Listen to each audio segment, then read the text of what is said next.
কলকাতায় চলছে না তুফান, দর্শক খরায় ভুগছে শাকিব খান।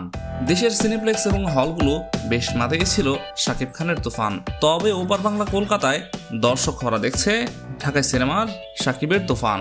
মুক্তির কয়েকদিন পেরিয়ে গেলেও দর্শক খরায় ভুগছে শাকিব খান অভিনীত এই সিনেমাটি। ঢাকা সহ সারা দেশে দর্শকদের উপচে পড়া ভিড় এবং যে হাইপ ছিল সেটি ধরে রাখতে পারেনি কলকাতাতে। এই সিনেমাটির পুরো উল্টো চিত্র দেখা গিয়েছে সেখানে। গত ৫ জুলাই ভারতের প্রেক্ষাগৃহে মুক্তি পেয়েছিল তুফান।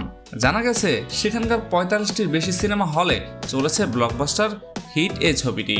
সিনেমা হলে মুক্তির আগে ব্যাপক প্রচারণা চালিয়েছিল প্রিমিয়ার শো এর, যেখানে সিনেমার নায়ক নায়িকা কোলাকুশলীরাও অংশ নিয়েছিলেন।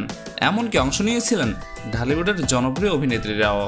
জমকালো প্রিমিয়ার শোর পর যখন SVF প্রযোজনা সংস্থা প্রেক্ষাগৃহে সিনেমাটি রিলিজ দিল, তখন তেমন সাড়া পাওয়া যায়নি। ভারতের বিভিন্ন হল ঘুরে জানা গেছে হলের টিকিট বিক্রির সংখ্যা। সাউথ সিটি আইনক্সে দুপুর 12টার শোয়ে টিকিট বুক হয়েছে মাত্রই 14টি। বিকেল 4:40-এর শোয়ে টিকিট বিক্রি হয়েছে মাত্রই 17টি। রিলিজের দ্বিতীয় দিনেও দর্শক খরার এমন চিত্র দেখে অনেকেই অবাক হয়েছেন। এমনকি অবাক হয়েছেন হল মালিকরাও। বলছেন দুদিন সময় পার না হলে কিছুই বলা যাচ্ছে না, তাই সাপ্তাহিক ছুটি রোববারের অপেক্ষায় আছেন তারা।